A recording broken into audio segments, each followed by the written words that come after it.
सरवन Maravi YouTube channel को subscribe कर बेल आइकन को प्रेस करें।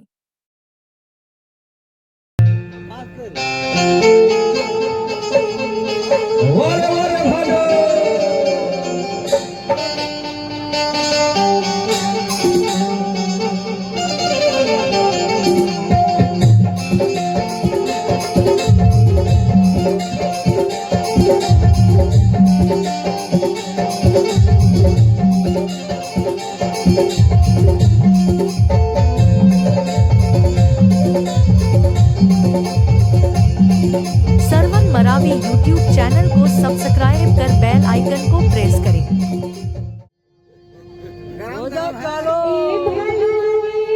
छोटे किसानी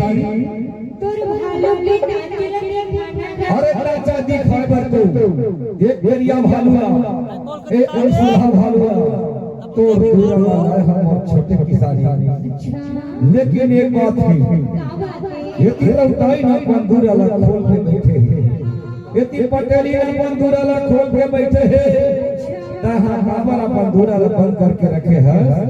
कोनो भी खाली आही ना कैसे चोर दूराला फंस रही तही हंसू और तही हम बता काय मोर छोटे किसानी मैं अब पूरा खोलत एक बार जोर से ताली बजाओ मोर भालू खुश हो जाए वाले वाले भालू ये मोर छोटे किसानी मोर भालू के ना चलत है देख लेना वो देख ले हाथ मिला रे भालू खड़ा हो जा रे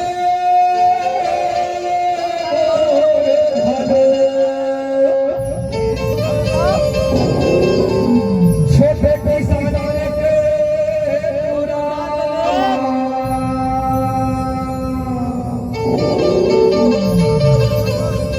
जरा ना चाला दिखा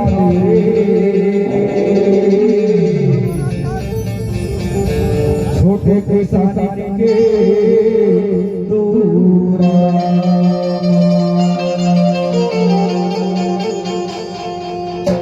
खड़ा हो जा भालू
सरवन मरावी यूट्यूब चैनल को सब्सक्राइब कर बेल आइकन को प्रेस करें।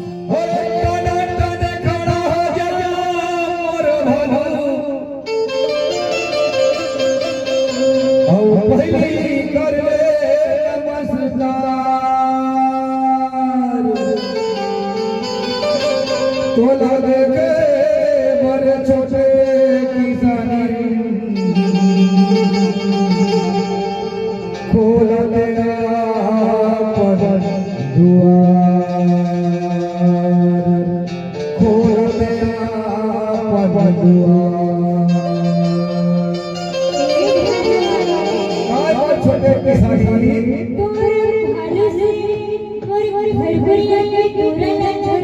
अरे बड़े बात ना कहे वो छोटे किसानी बड़े बात ना कहे पाट दो भालू उठना बे कहां हरे लाठी उठना बे छोटे किसानी के तीरम जाके नीचे से ऊपर से अगर से बगल से और बैरी दुश्मन के ऊपर मजा के ए मोर छोटे किसानी कैसे बने लागी सो एकरे तोला कहता ना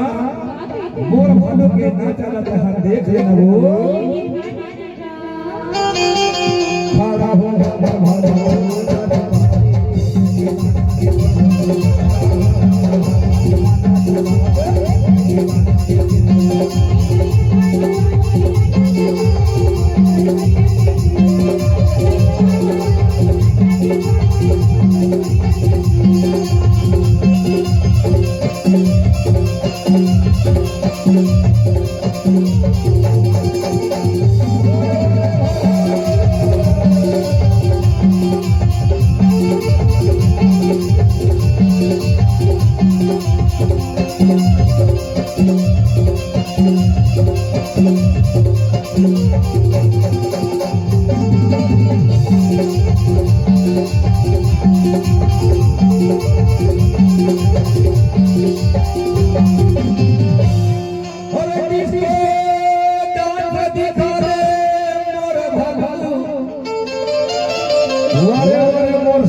देखैया बजावत ताली पावतरी तोर प्यार से हमारे आगे दीवानी हमारे आगे दीवानी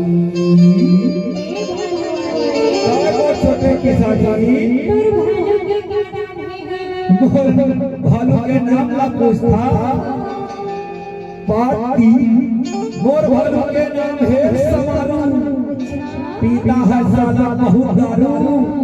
एक ससुराल है हमारू खाता है पहाड़ी आलू तब कहता है काला भालू कमर हिलावा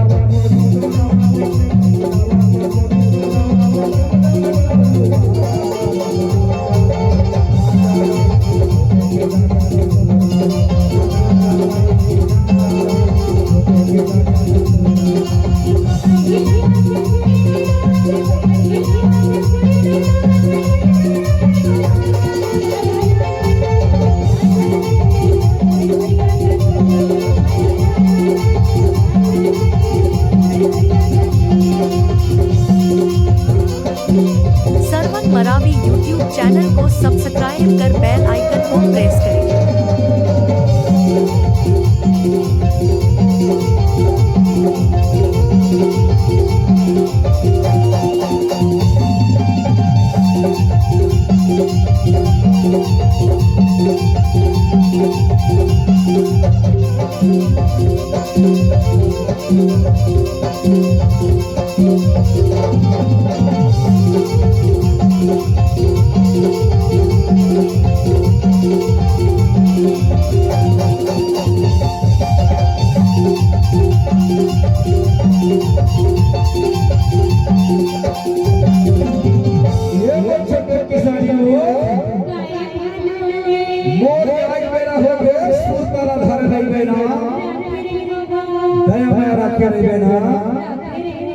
जरूर तोड़ दूंगा भालू के नाचा दिखाए दोबारा